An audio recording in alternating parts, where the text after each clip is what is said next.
kalau sampai Juni perang ini terjadi, maka kenaikan harga minyak dunia itu akan sampai ke bulan Juni yang akan datang ya. Dan setelahnya, meskipun perang berakhir, Apapun hasilnya, tidak secara otomatis atau serta-merta menurunkan harga minyak dunia. Filipina itu bahkan sudah mengumumkan pemerintahnya bahwa kita ini udah masuk episode krisis energi ya. Itu resmi. Itu resmi. SBN kita yield-nya itu kan sudah naik berapa Mas? 80 basis point dari kan? awal tahun. Dari awal tahun dari 6,0 sekian, 05 sekarang sudah 6,8 sekian kan. Iya. Apalagi beritanya capital outflow itu bukan hanya Asing yang dari keluar. asing yang keluar, tetapi orang kaya di Indonesia pun banyak yang menyelamatkan asetnya ke instrumen keuangan di luar negeri ya. Nah, risk premium yang cenderung meningkat itu, karena kalau risk premiumnya tinggi, apapun yang kita lakukan ini jadi nggak benar, serba salah. Paling pertama harus diselamatkan itu adalah masyarakat miskin ya, karena kenaikan harga energi BBM ini itu dampaknya ke mereka akan luar biasa ya, memperparah kondisi kemiskinan yang mereka alami.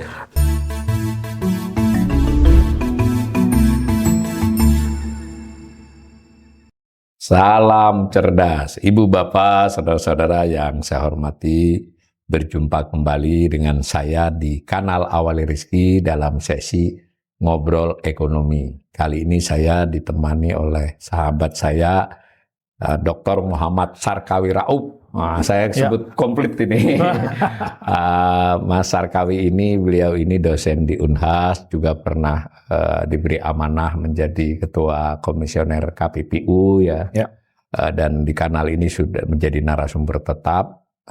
Yang saya suka dari Mas Sarkawi ini adalah beliau ini biasanya orang kalau sudah doktor, sudah dosen itu, mohon maaf ini buat kawan-kawan ekonom, agak sedikit kurang waktunya untuk membaca buku.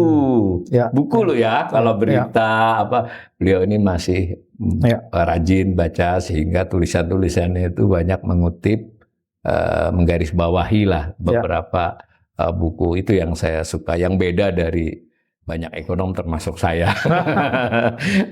Nah, kali ini saya akan mengajak Mas Sarkawi untuk berbincang. Sebetulnya banyak narasumber saya yang sudah menyampaikan pandangan ya terhadap hal ini, tapi saya merasa ada tulisan dari Mas Sarkawi di media yang menurut saya ada hal-hal yang digarisbawahi oleh beliau yang perlu kita dalam kanal literasi ini, Mas. Kita ini kan kanal literasi untuk dikemukakan untuk menjadi pengkayaan pemikiran kita, pengetahuan kita, karena nasib negara ini ekonominya ditentukan oleh kita semua, tidak hanya oleh pemerintah. Nah, kita mulai dari soal perang Iran ini ya, dan banyak pendapat bahwa salah satu game changer akibat dari ini adalah oil shock ya. Oil shock terutama terkait harga selain supply. Nah, mungkin dari sisi Mas Sarkawi itu pandangannya terhadap hal ini, bagaimana sih dampak ini terhadap ekonomi dunia dan ekonomi Indonesia? Ya, saya kira ya, kalau kita lihat perkembangan beberapa waktu terakhir, Mas, dan ya menurut saya itu kan sejak awal Januari ya, yang kemarin Venezuela kan, terus rupanya berlanjut lagi ke Iran kan. Dan yang mengejutkan itu adalah respon Iran terhadap serangan Amerika itu yang luar biasa. Sampai yang paling ekstrim menurut saya ya salah satunya menutup Selat Hormuz itu. Dan Selat Hormuz ini kan kalau lihat data-data perdagangan minyak dan gas internasional itu hampir 20-25%, lalu hampir seperempat lalu lintas minyak dunia dan bahkan gas lebih besar itu melewati Selat Hormuz itu. Saya kira ini yang memberikan tekanan terhadap harga minyak dunia ya. Makanya kalau kita lihat data terakhir, saya kira di Maret ini pertengahan itu kan sempat menyentuh angka untuk jenis minyak Brent. Itu harganya kurang lebih 116 US dollar per barel ya. Dan ini juga mengejutkan. Kenapa? Karena kalau kita lihat series data dalam 5 tahun terakhir kali harga minyak naik itu di tahun 2022. Itu kalau nggak salah bulan Juni ya. 2022 dan itu harganya kurang lebih 119 US dollar per barel. Bersama. Nah, ini sekarang di 116 pernah. Meskipun kemudian turun lagi. Nah, artinya ini kan mirip-mirip ya situasi di tahun 2022 itu. Dan ya banyak orang memproyeksi bahwa kalau perang ini berlanjut sampai Juni, dan saya kira OECD pun menyebutkan itu ya, kalau sampai Juni perang ini terjadi, atau kalau perang ini terus berlanjut, maka kenaikan harga minyak dunia itu akan sampai ke bulan Juni yang akan datang ya. Artinya 2 bulan ke depan ini akan terus mengalami kenaikan. Dan setelahnya, meskipun perang berakhir, apapun hasilnya, perang mereda, tidak secara otomatis atau serta-merta menurunkan harga minyak dunia. Kenapa itu? Kenapa? Karena kalau kita baca di report itu banyak infrastruktur minyak di Timur Tengah itu, di negara penghasil minyak yang rusak akibat perang. Untuk recovery dari situ itu kan butuh waktu. Sehingga untuk menaikkan suplai minyak ke pasar global ini juga akan sulit buat negara-negara produsen itu. Butuh waktu lah. Butuh waktu. Dan bahkan diperkirakan sampai akhir tahun. Nah, kalau ini terjadi sampai akhir tahun, artinya bisa jadi rata-rata harga minyak dunia selama tahun 2026 ini bisa di sekitar 90 bahkan sampai 100 US dollar per barel ya. Itu jauh di atas asumsi APBN kita yang di APBN 2026 itu hanya 70 US dollar per barel. Nah, saya kira ini yang memberikan shock, memberikan tekanan terhadap APBN kita Mas awal itu. Kalau supply-nya kayaknya juga pengaruh ya. Nah, ya pasti. Apalagi, dan saya kira bukan hanya Indonesia ya. Kalau kita lihat data, ketergantungan negara-negara Asia terhadap suplai minyak itu paling tinggi Jepang, kemudian ada Filipina, itu 90% kebutuhan minyaknya itu dari Timur Tengah. Nah, ini kan bukan hanya bermasalah dari sisi harga, tetapi bermasalah dari sisi pasokan ya, ketersediaan. Apalagi kalau Filipina dan Jepang tidak dapat pasokan alternatif. Dan saya kira kalau kita lihat Filipina itu bahkan sudah mengumumkan pemerintahnya bahwa kita ini udah masuk episode krisis energi ya. Itu resmi. Nah, itu resmi. Dan ya, tapi syukurnya Indonesia itu dari sisi ketergantungan terhadap pasokan minyak dari Timur Tengah ini termasuk yang paling rendah di antara negara-negara emerging market di Asia. Dan kita bandingkan dengan misalnya China. China itu mungkin 38 atau 40 sampai 60% di range itu ya. India juga ada di situ. Malaysia juga hampir sama ya. Nah, ini syukur-syukur Indonesia itu ketergantungan terhadap pasokan minyak Timur Tengah ya hanya kurang lebih 20% ya dari total kebutuhan minyak kita kan. Tapi kan logikanya karena dia 20-25% lewat sana dan mungkin sekian persen memang produksi dari Timur Tengah, bagaimanapun kan tetap mempengaruhi keseluruhannya. Pak, jadi kita tidak langsung, tapi kan kena harga tinggi juga, jadi, kena pasokan juga. Pasti, karena pasar minyak ini kan global. Ini global market ya, dan patokannya kan jelas. Itu food chain market yang ada di minyak Brent, yang kedua West Texas Intermediate itu WTI, itu kan patokan harga minyak dunia. Meskipun transaksinya itu transaksi future.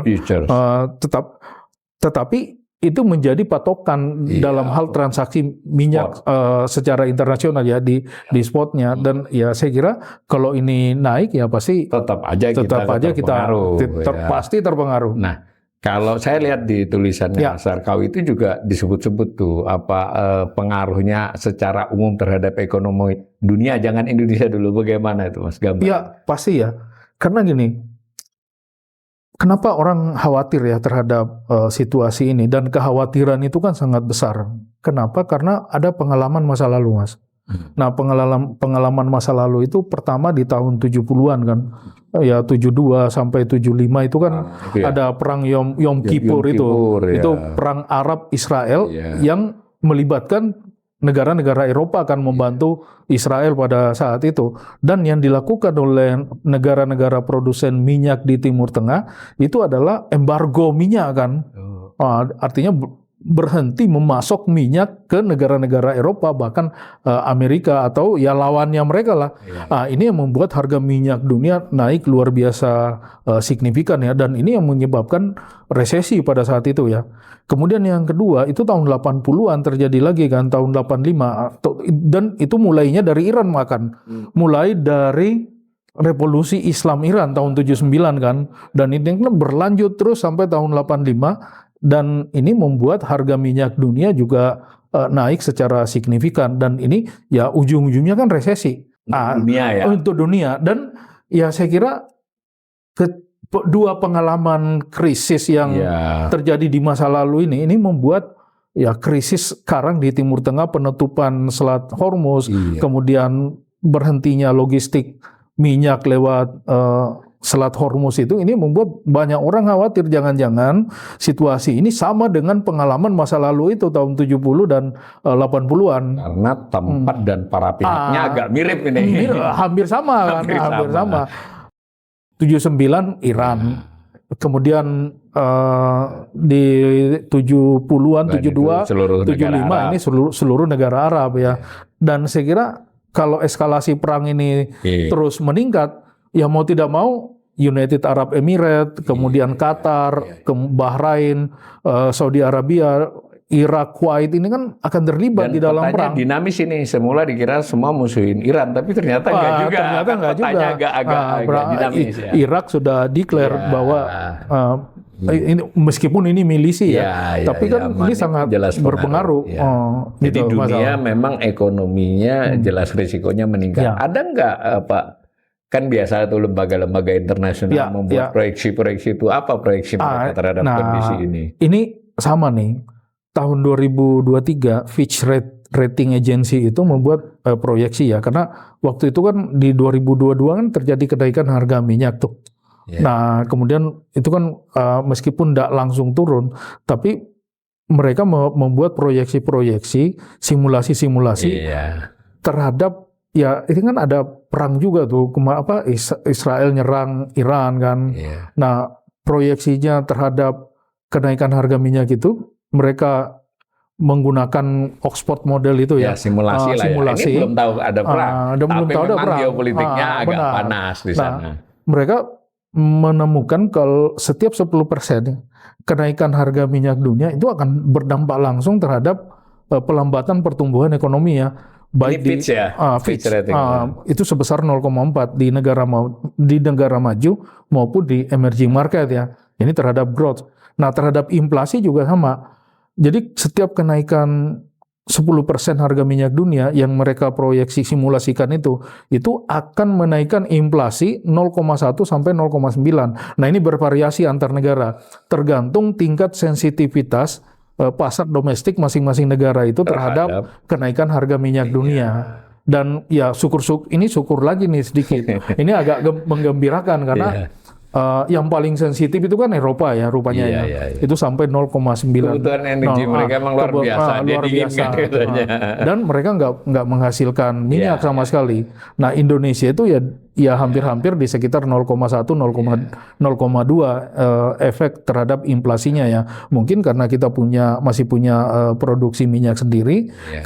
Kemudian yang kedua, ketergantungan kita terhadap Timur Tengah itu lebih kecil dibandingkan misalnya negara seperti Filipina, lebih kecil dibanding negara seperti Jepang ya Mas ya.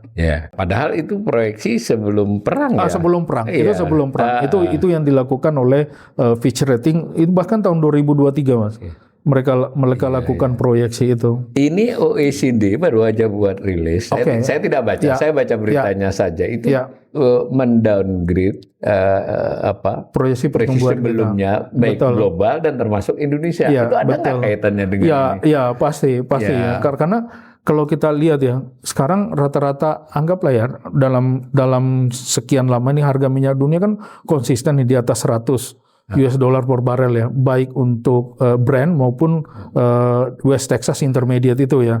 Nah kalau misalnya ya disimulasikan harga minyak dunia itu di sekitar 90 sampai 100 US dollar per barel, itu artinya di sisi kita Indonesia dari 70 US dollar per barel patokan harga di dalam APBN kita itu kan kenaikannya sudah hampir 20% lebih kan, 25 sampai kalau dia Meskipun 100. kalau di APBN itu ICP sedikit beda, tapi lebih mahal loh ICP tapi betul. polanya sama. Polanya sama. Kalau Brent naik, ICP naik. Nah, kalau dia 100 kan artinya lebih dari 40% kenaikan asumsi harga minyak itu. Nah, kalau kita gunakan benchmark hasil simulasi yang dibuat oleh Fitch Rating Agency ini, berarti kalau harga minyak berdasarkan patokan kita kan 70 US dollar nih. Nah, naik sekitar 20%. Setiap kenaikan 10% menurut Fitch Rating itu akan menurunkan pertumbuhan 0,4% kan.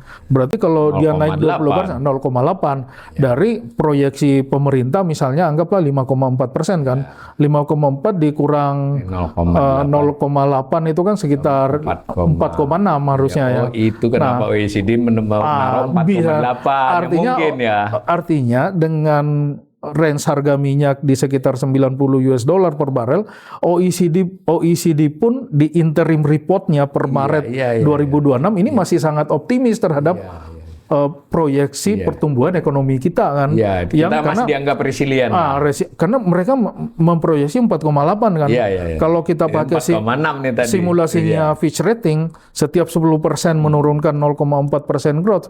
Nah, harusnya kan harusnya ya sekitar 4,6%. Artinya apapun kemungkinan besar jelas berdampak ya pasti terhadap pertumbuhan ekonomi, betul. Terhadap inflasi tadi dikatakan ya mungkin tidak sebesar model itu, tetapi menurut saya ini silakan dikomentari itu antara lain karena kita mempertahankan subsidi yang masih cukup besar, bukan hanya subsidi Mas, tapi kompensasi. Jadi subsidi dan kompensasi itu membuat harga BBM baik yang bersubsidi maupun yang tidak bersubsidi itu masih tertolong.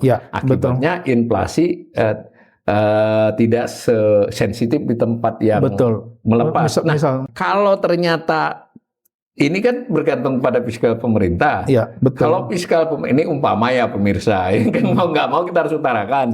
Kalau pemerintah kemudian mengurangi subsidi atau mengurangi kompensasinya, dan ini itu berarti kan terhadap inflasi bisa lebih daripada asumsi APBN dong. Benar, karena gini, komponen biaya energi kan ini kan sangat signifikan ya, utamanya satu ke harga BBM, apalagi harga BBM ini kan komponen untuk segala-galanya ya, transportasi, logistik, termasuk pabrik dan plastik ya juga listrik pun akan terpengaruh karena mungkin masih 40%. Pembangkit listrik kita itu masih pakai BBM kan, 60% sudah konversi ke batu bara dan yang lain kan. Nah, kalau batu baranya juga naik loh. Terlepas dari APBN-nya dapat, tapi kan terhadap harga listriknya kan. Biasanya kalau harga minyak naik, batu bara juga ikut naik. Nah, makanya simulasi yang dibuat oleh OECD di interim reportnya ya memang tidak sedahsyat yang diperkirakan ya, karena dia bilang naik sedikit karena perkiraan inflasi kita di 2026 itu hanya 3,4% kan. Nah itu sebelumnya kan di bawah 3, 2,9. Betul. Naiknya kurang lebih 0,3% menurut perkiraan OECD ya. Nah, sehubungan dengan pertanyaan Mas Awalil tadi, kenapa kok efeknya relatif kecil seperti itu? Nah, karena kenaikan harga BBM ini ditahan oleh subsidi. Nah, justru yang berbahaya itu dari sisi fiskal kita. Karena beban subsidi energi, listrik, BBM, kemudian subsidi pupuk kan juga subsidi non energi juga pasti meningkat. Pupuk pakai gas. Kemudian kan transportasi juga ada subsidinya, PSO meskipun tidak terlalu besar ya, tetapi itu juga menambah beban di APBN kita. Nah, justru beban subsidi di APBN ini kalau tidak ada misalnya efisiensi anggaran, misalnya penundaan pelaksanaan beberapa proyek yang nilainya lumayan signifikan. Nah, ini akan membuat saya kira ya, beban utang di dalam APBN itu akan meningkat. Iya. Karena untuk membiayai defisit yang meningkat akibat beban subsidi yang naik, ini kan mau tidak mau harus utang.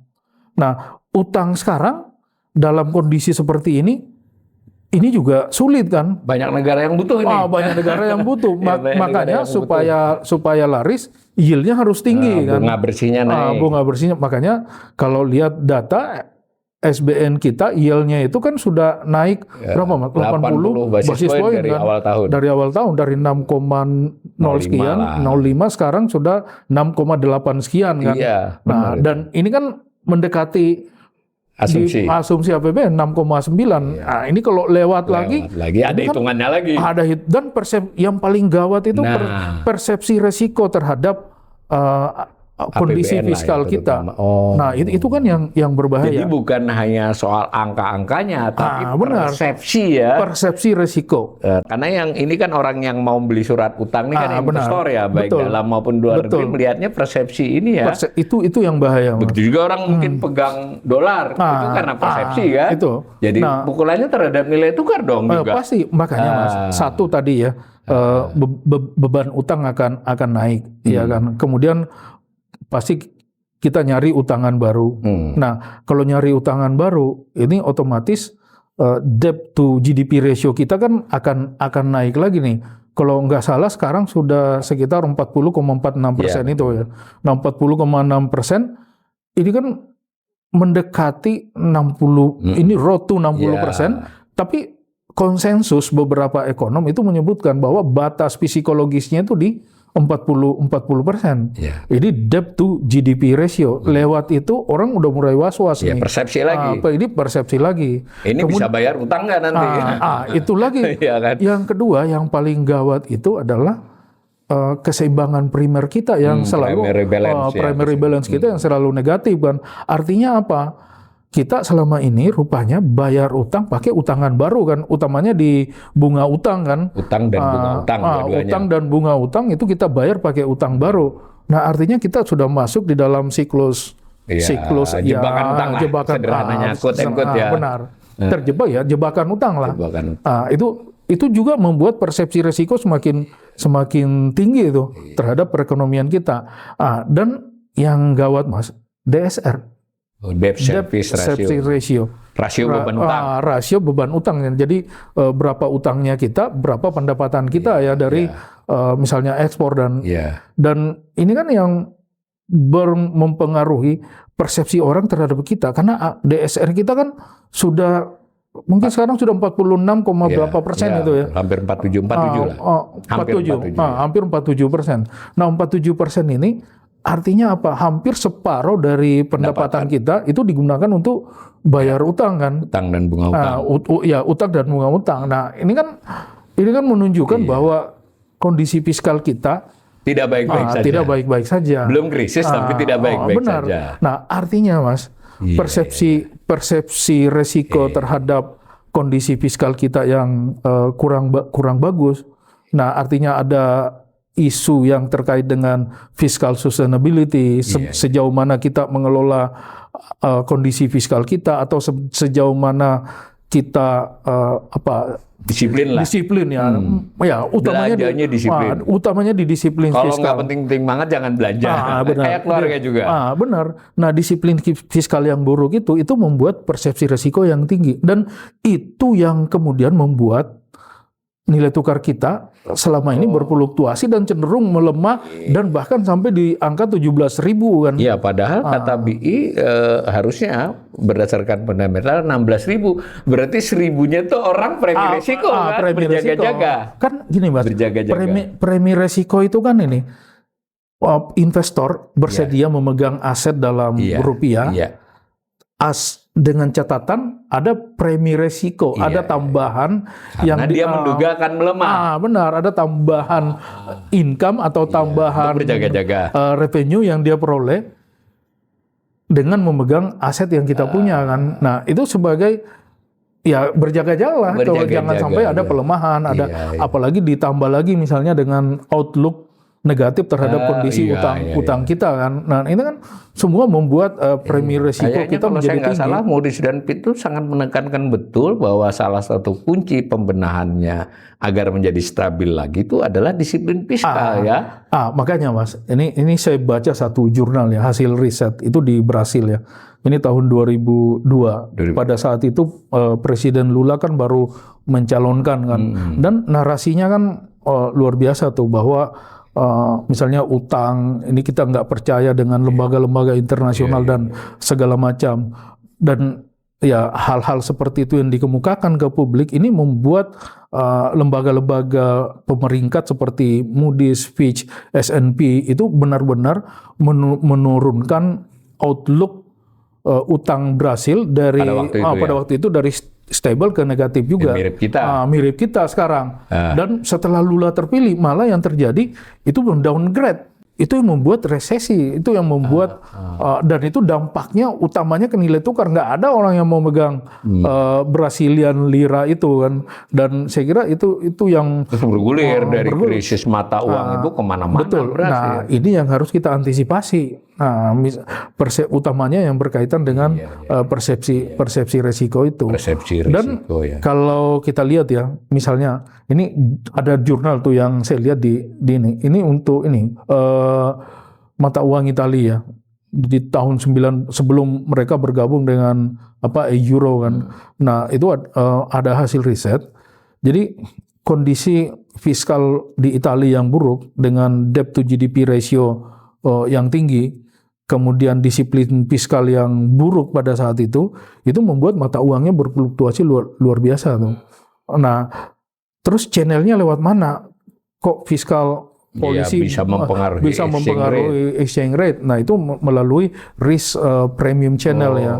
Jadi exchange rate risk jadi premium agak mirip channel. nih, karena mungkin benar BI bahwa sebetulnya kita ini harusnya 16.000, tapi benar. kenapa 17.000 ya, seribunya ini ya. Karena kondisi fiskal yang kurang disiplin.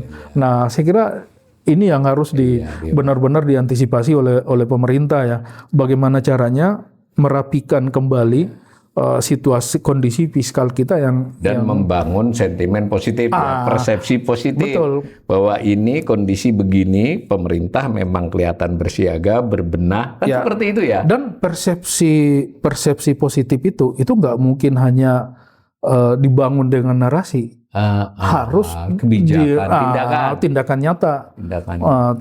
Saya tidak tahu signal apa yang sudah diberikan oleh pemerintah kepada para investor, pasar terkait dengan perubahan-perubahan fundamental yang akan dilakukan oleh pemerintah untuk mengatasi kondisi fiskal kita, utamanya berkaitan dengan persepsi risiko para investor terhadap fiskal kita ya. Ini pendapat saya, nanti dikomentari. Kalau saya lihat di berita-berita itu kok kayaknya pede banget. Jadi begini, misal Purbaya mengatakan bahwa kita sampai 100 dolar masih bisa tahan. Malah dia masih sempat-sempatnya ngomong kita akan tumbuh 6%. Presiden Prabowo juga masih kelihatan optimis. Itu artinya apakah cara seperti itu bisa membangun persepsi positif, sentimen positif, apa malah berkebalikan menurut kalau saya ya, yang harus dilakukan oleh pemerintah itu satu ya memang signalnya harus tegas ke pasar ya. Nah, signal yang tegas itu ditunjukkan dengan kalkulasi yang benar dan ya harus transparan kan terkait dengan kondisi fiskal kita. Kira-kira apa skenario atau simulasi yang sudah dilakukan oleh Kementerian Keuangan untuk meningkatkan kepercayaan investor terhadap kondisi fiskal kita yang sekarang dipersepsi berisiko. Baik dari sisi utang maupun dari sisi fiskal sustainability-nya ya. Nah, itu yang pertama Mas. Harus benar-benar transparan. Misalnya ya, kalau harga minyak dunia secara rata-rata tahunan jauh di atas APBN, katakanlah sekitar $90 per barel, itu artinya kan naik hampir 22-23% kan. Nah, dengan kenaikan harga minyak, rata-rata harga minyak seperti itu setahun, kira-kira langkah apa yang akan dilakukan oleh pemerintah ya, bukan sekedar mengumumkan bahwa kita ini kuat, kita ini stressing test kita masih oke. Kita nggak tahu modelnya seperti apa. Kita nggak tahu. Nah kan stress test itu kan artinya apa? Ini kan ada shock terhadap fiskal kita, ya kan? Kalau di general equilibrium model itu kan di komputasi ini ada shock terhadap fiskal. Nah, shocknya itu misalnya dari mana? Harga minyak dunia. Berarti yang terpengaruh pertama di dalam sistem itu kan apa? Misalnya subsidi nih. Nah, mau tidak mau anggaran ini kan, anggaran subsidi akan naik, ya kan? Dengan asumsi kita tidak menambah rasio defisit fiskal terhadap GDP tetap di katakanlah di 3% atau sesuai asumsi APBN yang 2026, artinya kenaikan ongkos energi ini akibat shock itu, ini kan akan mengganggu pengeluaran yang lain nih, belanja yang lain. Nah, pemerintah ini harus tegas. Nah, kalau shocknya di harga minyak, biaya energi naik, di mana nih yang akan diutak-atik nih? Pembiayaan apa yang pertama kali akan misalnya terkena dampak efisiensi benar dilakukan. Nah, jangan-jangan mungkin prioritas pertama ya satu di kementerian yang tidak terlalu strategis ya, yang multiplier efeknya terhadap ekonomi ini tidak begitu kuat. Nah, kemudian yang kedua mungkin ya prioritas terhadap misalnya UMKM ya, karena UMKM ini kan pengalaman beberapa kali kita menghadapi krisis, UMKM ini kan dewa penolong nih terhadap bantalan. Nah, yang lain tumbang, UMKM-nya masih tetap kuat sehingga ya alokasi ke sana ya tetap harus tidak boleh dikurangi, harus ditambah malah bahkan dipindah dari tempat lain. Dipindah dari tempat lain. Yang paling ekstrim kan seperti yang dilakukan pada saat COVID, pemutihan utang terhadap ya mungkin kelompok usaha mikro dan ultra mikro ya. Nambah baru banyak besar. Nah, dan itu kan lumayan gede juga. Kemudian yang ketiga, mau tidak mau ya beberapa program strategis pemerintah yang sekarang sedang berjalan ya mau tidak mau harus mungkin ditunda dulu implementasinya sampai situasi menjadi semakin tenang ya. Artinya tekanan global itu menjadi semakin kecil. Nah, kalau ini nggak diumumkan ke publik, ya pasar mau menganalisa seperti apa? Karena kan ini pasar ini kan rasional. Nah, kalau rational expectation itu kan. Nah, rational expectation model itu kan asumsinya si pelaku pasar menggunakan semua informasi yang ada di pasar untuk menganalisa, kemudian mengambil kesimpulannya. Informasi masa lalu, jadi time series-nya ada nih Mas, dari tahun sekian sampai tahun sekian. Kalau investor gede pasti punya analis. Punya analis. Dan informasi masa sekarang nih, yang banyak itu. Jadi yang bahkan dia cari-cari yang di luar media itu. Informasi A1-nya ditanya-tanya. Bisa jadi survei sendiri. Jadi dia lakukan survei sendiri, baru membuat proyeksi-proyeksi ya. Nah, itu kan investor yang rasional. Nah, kalau pemerintah tidak terbuka menyampaikan hasil stress test, hasil simulasi itu ke publik, maka pasar akan tetap mempersepsi, wah ini nggak tahu nih apa yang sudah disimulasikan oleh Kementerian Keuangan ya khususnya ya. Kan sebelum ini kan sempat Erlangga usul ke Presiden Prabowo tuh skenario 3 skenario. Kalau dari 3 skenario itu malah skenario yang terberat itu yang dekat dengan 90 sampai 100 tadi. Lalu ada hitungannya. Nah, itu lumayan tuh sebenarnya dimulai, tetapi ternyata itu tidak diterima dulu kan. Nah, kalau hitungan-hitungan itu kita ini defisitnya kurang lebih 689. Bulatin 700 ya. Nah, dengan macam-macam tadi kalau nggak mau ngurangi item belanja tapi nambahi di subsidi dan kompensasi dan karena tukar itu bisa jebol ke 1000, berarti kan 300 tuh tambahannya. Kalau tidak mau tambahan 300 berarti kan ngurangi 300 kan benar, gitu. Nggak logikanya apapun hitungannya kan maksudnya ini udah dimulai dengan baik itu ketika mengemukakan skenario itu. Nah, tetapi di minggu-minggu terakhir ini yang dikemukakan itu, mohon maaf ini ya pemirsa, ini penilaian nanti Pak Sarkawi biar komentar juga. WFH misalnya terus menyisir perjalanan dinas dan seterusnya. Saya kebetulan cukup serius mengamati fiskal. Karena yang sudah dialokasikan ke 2026 ini sebenarnya sudah adalah hasil dari penghematan tahun lalu, Mas. Kan 2025 kita sudah memangkas tuh. Jadi sudah sekali tuh biaya perjalanan apa itu. Ya. Nah, sekarang mau dipangkas lagi, artinya ini kan lemaknya sudah sempat dikurangi. Ya, betul. Ditelisik lagi, keluar angka 80. Belakangan ini ada angka 160. Kalau 160 itu nggak masuk akal, Mas. Karena yang kan belanja yang mau dihemat ini ATK, perjalanan dinas, rapat-rapat. Itu total belanja barang itu 700. 250 diantaranya belanja barang MBG. Anggap aja MBG nggak ada utang. Berarti ini tersisa 550. Nah, nggak mungkin kan perjalanan dinas segala macam jasa itu 20%, berarti dia 110. Kalau diambil 110 ya berarti nggak ada rapat, nggak ada. Dan saya merasa ini tidak cukup untuk membangun sentimen positif seperti yang benar nggak penilaian saya ini? Ya, pasti seperti itu ya. Artinya apalagi ya, misalnya untuk perjalanan dinas. Nah, efisiensi di situ, dan ini kan pernah dilakukan sebelumnya. Baik di masa Pak Jokowi, awal 2015 sudah dilakukan. Dan efeknya apa? Efeknya itu hampir semua hotel-hotel dan restoran di daerah tuh, utamanya misalnya ya kayak kota yang sangat tergantung terhadap perjalanan dinas dan kegiatan-kegiatan konferensi itu kan misalnya kayak Makassar, kemudian Medan, mungkin Balikpapan, sama yang kota-kota inilah, Surabaya, yang menjadi Bandung misalnya, bahkan Jakarta sekalipun itu kan hotel-hotel ini kan banyak ditopang oleh belanja pemerintah. Nah, pada saat itu dikurangin secara drastis, efeknya ya pertumbuhan hunian hotel itu turun juga sangat belum selesai tahun langsung dirubah, Mas. Tahun 2015 itu belum selesai tahun 2015 itu langsung direvisi. Nah, dan pada saat itu kan pertumbuhan hunian hotel juga meningkat.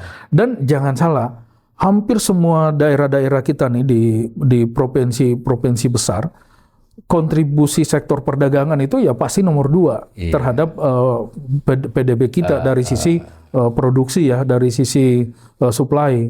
Dan ya ini rata-rata penggeraknya itu adalah misalnya ya salah satunya di kegiatan-kegiatan pemerintah, pertemuan, kemudian ya yang efeknya ke kita perjalanan setuju dinas. Efisiensi, tapi kalau sama sekali nggak ada kan kita nggak kebayang. Makanya yang harus dilakukan selektif, Mas. Jadi efisiensi itu yang benar-benar disisir, ya bukan misalnya perjalanan dinas semuanya nggak boleh, karena ada kegiatan-kegiatan yang memang sangat membutuhkan perjalanan dinas ya. Dan 2012 sudah dilakukan, Mas. Kalau dilakukan lagi double dong. Ada, misalnya 2 kali, benar. Jadi istilahnya ini jangan-jangan tinggal tulangnya nih. Kalau ini lemak, ini tinggal. Kalau begitu, kalau dari sisi itu kan belanja barang tadi saya sudah katakan 700.